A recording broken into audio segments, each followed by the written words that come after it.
नमस्कार दोस्तों, स्वागत है आपका फिर से एक नए वीडियो में। दोस्तों, बीएसएनएल थर्ड पीआरसी के अलावा जो पेंशन रिवीजन है 20 मई 2026 को सप्लीमेंट्री लिस्ट में इसको डाला गया है। इसके बाद 25 मई 2026 को पेंशन रिवीजन का अंतिम कोर्ट केस की सुनवाई है देखा जाए तो। उसके बाद ये फाइनल हो जाएगा कि पेंशन रिवीजन होगा या नहीं। इन केस हम मान ले कि अगर फाइनल हो जाता है, जो कि जड़ से मजबूती की ओर बढ़ रहा है, प्लानिंग यही है और पूरी तरीके से देखा जाए तो ये पलड़ा है पेंशनर्स के पक्ष में जा रहा है और डीलिंकिंग होना चाहिए। अगर डीलिंकिंग होती है तो यहाँ पर एक सवाल है कि अगर डीलिंकिंग होती है तो जो डॉट ऑफ द पेंशन है वो किस उनका जो पेंशन रिवाइज है वो किसके आधार पर किया जाएगा? सातवें वेतन आयोग, आठवां वेतन आयोग या फिर थर्ड पीआरसी? अब आप बोलोगे भाई साहब थर्ड पीआरसी से तो ही डीलिंकिंग करी है। चलो ठीक है, थर्ड पीआरसी को छोड़ो, सातवां वेतन आयोग या फिर आठवां वेतन आयोग, दोनों में से किसके आधार पर किया जाएगा? क्योंकि सातवां वेतन आयोग वो है जो कि पिछला निकल चुका है 2016 में, जो कि सरकार चाहती ही नहीं कि सातवें वेतन आयोग के तहत डॉट ऑफ द पेंशन थे जो बीएसएनएल के उनका पेंशन रिवाइज हो।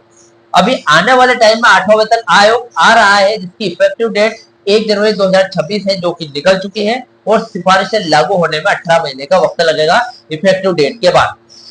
तो दोनों ही यहाँ पर अलग अलग डेट है, एक निकल चुकी है काफी टाइम पहले जो कि पिछले 10-11 साल हो गया तब, और जो अभी हाल ही में आने वाला है किसके तहत आपका पेंशन रिवाइज होगा। आज इस वीडियो में डिटेल तरीके से आप जानेंगे, जो कि हर एक पेंशनर्स को जानना बहुत जरूरी है। अगर आप मुझसे जुड़ना चाहते हो, अगर बीएसएल से जुड़ी जो भी जानकारी देखना चाहते हो तो चैनल को सब्सक्राइब कर लेना। मेरा नाम है सुनील शर्मा। जानकारी यूजफुल लगे तो एक लाइक करके जरूर जाना। चलिए दोस्तों, बढ़ाते हैं वीडियो को आगे। तो दोस्तों देखिए, यहाँ पर बहुत बड़ी प्रॉब्लम आने वाली है, यानी कि आपका डीलिंकिंग तो चलो कर देगी कोर्ट, लेकिन यहाँ पर अगर कोर्ट ने कोई फैसला नहीं सुनाया, चलो खाली डीलिंकिंग कर दी कि चलो मैंने डीलिंकिंग का आदेश दे दिया है, अब तुम्हारा मर्जी पड़े जो करो।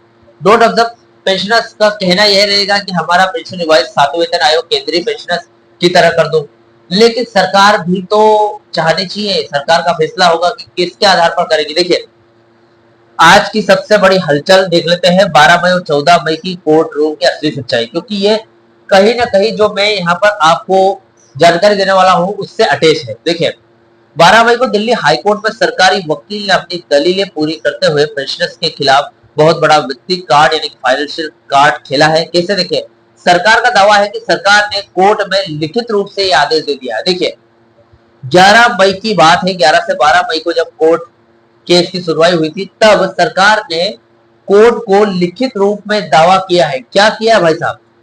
अगर बीएसएनएल पेंशनर्स की मांग सातवें वेतन आयोग यानी कि 2.57 फिटमेंट फैक्टर के हिसाब से पेंशन रिवाइज करने की है तो ये मान ली गई है। ठीक है, ये मान लेगी सरकार, कोई दिक्कत नहीं है अगर कोर्ट फैसला करती है कि पेंशन का रिवाइज होना चाहिए और वो भी सातवें वेतन आयोग 2.57 फिटमेंट फैक्टर के हिसाब से, तो ये फैसला सरकार मान लेगी। लेकिन इस स्थिति में यहाँ पर लिखित रूप से बता दिया है कोर्ट को सरकार ने कि अगर पेंशन रिवाइज सातवें वेतन आयोग के तहत होता है वो भी 2.57 फिटमेंट फैक्टर के साथ, तो सरकार पर 16,938 करोड़ रुपए का एक मुश्त बोझ आएगा जो कि पेंशन रिवाइज करने में आएगा। ठीक है, उसके बाद हर साल 4,807 करोड़ का अतिरिक्त बोझ वो अलग से बढ़ेगा जो कि एक तरीके से खर्च है। ठीक है, यानी कि 16,938 करोड़ रुपए तो एक बार में पेंशन रिवाइज करने के लिए देना पड़ेगा। एरियर है, सब कुछ जो भी देना है सब कुछ देना पड़ेगा। उसके बाद कोर्ट को यह भी बताया सरकार ने कि हर साल 4,807 करोड़ रुपए देने पड़ेंगे, इसका खर्च जरूर आएगा जो कि अतिरिक्त पेंशनर्स आए हैं बीएसएनएल सातवें वेतन आयोग के तहत, उनको इन फ्यूचर आठवें वेतन आयोग का भी लाभ मिलने वाला है तो खर्चे बढ़ेंगे। ये लिखित रूप से दे दिया है ताकि एक तरीके से जो कि बीएसएनएल पेंशनर्स के लिए आगे जाकर खतरा बन सकता है, क्योंकि लिखित रूप से कुछ कहना जिस पर जो कोर्ट है जज साहब है अमल करेंगे तो कहीं ना कहीं फिर से रुकावट पैदा कर सकता है, जो कि एक तरीके से बहुत ही अचूक हथियार है सरकार के पास लिखित रूप से दावा करना। डोट पुराना, देखिए डोट काफी टाइम से जो एक ही बात कहता आ रहा है, क्या सरकारी वकील ने कोर्ट में साफ कहा है कि बीएसएनएल पेंशनर्स आईडी यानी कि इलास्टिक डियरेस्ट अलाउंस पे स्केल पर आते हैं। देखिए दोस्तों, यहाँ पर सीडीए और आईडीए पैटर्न की बात आने वाली है, जो कि सरकार के पास दूसरा अचूक हथियार है, जो कि पेंशनर्स के खिलाफ छोड़ने वाली है, जो कि बहुत ही ताकतवर है। देखिए कैसे सीडीए और आईडीए पैटर्न। सीडीए यानी कि सरकार का जो भी पेंशनर्स या फिर कर्मचारी है वो सीडीए पे स्केल पर काम करते हैं, सेंट्रल डीएनएस अलाउंस पर। उसके बाद जो आईडीए पे स्केल है, जो कि पीएसयू होती है, जो भी सरकारी कंपनियां हैं उनके कर्मचारी या पेंशनर्स आईडीए पे स्केल पर आते हैं, इंडस्ट्रियल डीएनएस अलाउंस। ठीक है, देखिए यहाँ पर यही रुकावट पैदा करेगा। कैसे, देखिए सरकारी वकील पिछले कई टाइम से यही बोल रहे हैं कि सरकारी वकीलों ने कोर्ट में साफ कहा है कि बीएसएनएल पेंशनर्स आईडीए यानी कि इलास्टिक डीएनएस अलाउंस पे स्केल में आते हैं, इसलिए उन्हें सीडीए यानी कि सेंट्रल डीएनएस अलाउंस केंद्रीय वेतन आयोग का जो होता है उसका लाभ सातवें वेतन आयोग का जो फायदा है वो सीधे तौर पर नहीं दिया जा सकता। रूल 37A के तहत पेंशन तो सरकार देगी, लेकिन फॉर्मूला वही रहेगा जो रिटायरमेंट के वक्त था। अब फॉर्मूला कौन सा लागू हुआ था? बीएसएनएल कर्मचारियों का हुआ था, क्योंकि आप पहले बीएसएनएल कर्मचारी थे रिटायरमेंट होने से पहले। उसके बाद उसी फॉर्मूले के हिसाब से आपका पेंशन रिवाइज किया गया था। यहाँ पर स्पष्ट सरकार लिखित रूप से बोल रही है कोर्ट से कि भाई साहब आपको हमने जस्ट पेंशन देने के लिए बोला, पेंशन रिवाइज करने के लिए नहीं। यानी कि rule 37A CCS pension rule है, उसके हिसाब से भी यही है कि जो डोंट ऑब्जर्व पेंशनर्स है उनको पेंशन सरकार देगी, न कि बीएसएनएल, लेकिन उनका पेंशन रिवाइज बीएसएनएल करेगी, न कि केंद्रीय गवर्नमेंट। ठीक है, तो यहाँ पर लिखित रूप से ये दो अचूक हथियार दिए गए हैं। अभी डीलिंकिंग के बाद का गणित देख लेते हैं। सातवां वेतन आयोग और आठवां वेतन आयोग, दोनों में से कौन सा मिलेगा? देखिए ये दोनों अचूक हथियार अगर 2026 की जो कोर्ट केस की सुनवाई उसमें अगर यहाँ पर डाल दी गई सरकार द्वारा तो दिक्कत हो सकती है भाई साहब, क्योंकि सरकार कुछ न कुछ तो नीतिगत या फिर प्लानिंग करेगी, मैंने आपको बताया था, और वही हुआ। सरकार ने दो ऐसे हथियार निकाले हैं जो कि लिखित रूप से सही है। देखिए डीलिंकिंग की बात करते हैं।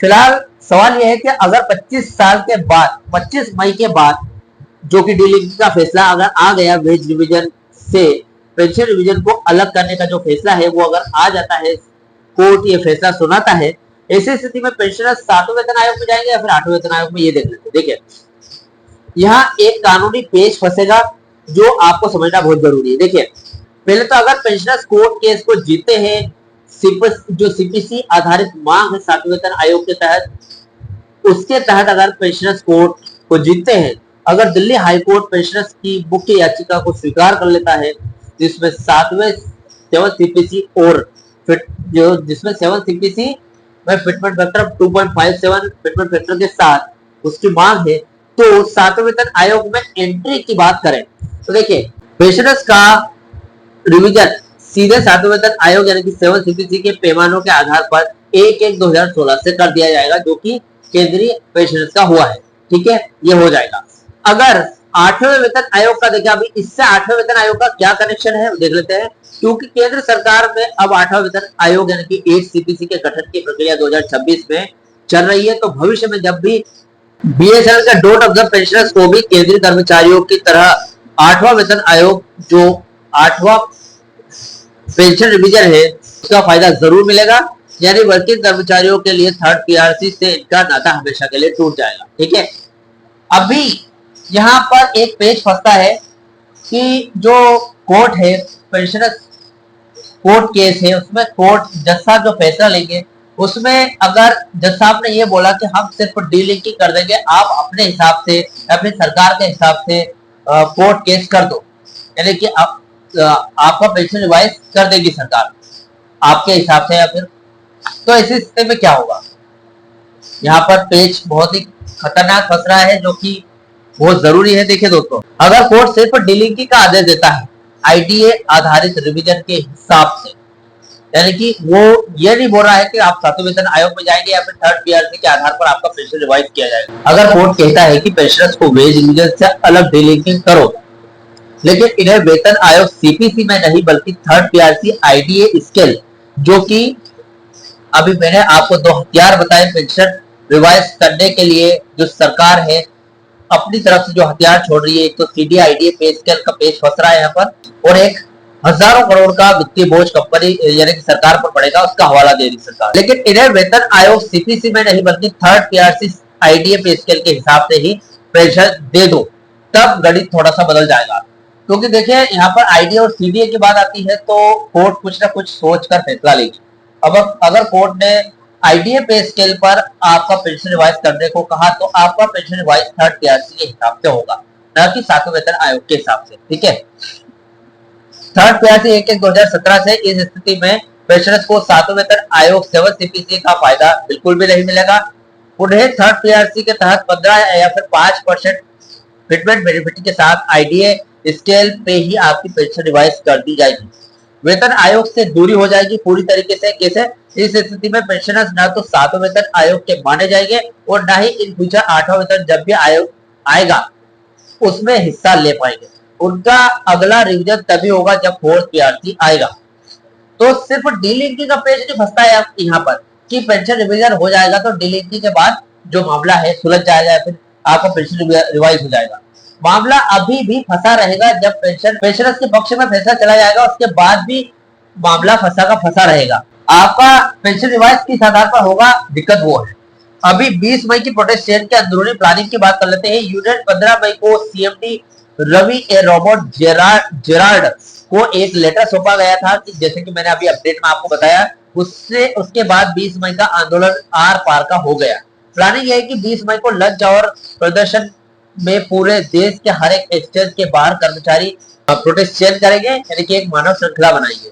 प्लानिंग ये है कि यूनियन का मकसद कोर्ट को ये दिखाना है कि मैनेजमेंट और डोट सिर्फ अदालतों में समय काटने की बड़ी बड़ी वित्तीय रकम या फिर 16,000 करोड़ का जो बहाना ले रही है सरकार, इसका डर दिखा रहे हैं, जबकि जमीन पर बुजुर्ग पेंशनर्स 3500 की न्यूनतम पेंशन पर गुजारा करने के लिए मजबूर है। यानी कि देखिए दोस्तों,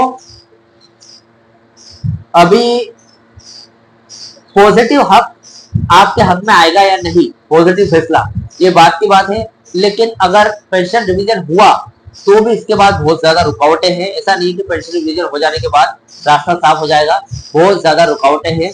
मैंने जो अभी आपको अपडेट बताई, इस अपडेट से जुड़ा हुआ आपका जो भी डाउट क्वेश्चन वगैरह हो तो मुझे कमेंट बॉक्स में कमेंट कर सकते हैं। वीडियो अच्छा लगा तो वीडियो को लाइक कमेंट जरूर कर। मिलते हैं दोस्तों नेक्स्ट वीडियो में। सी यू सून।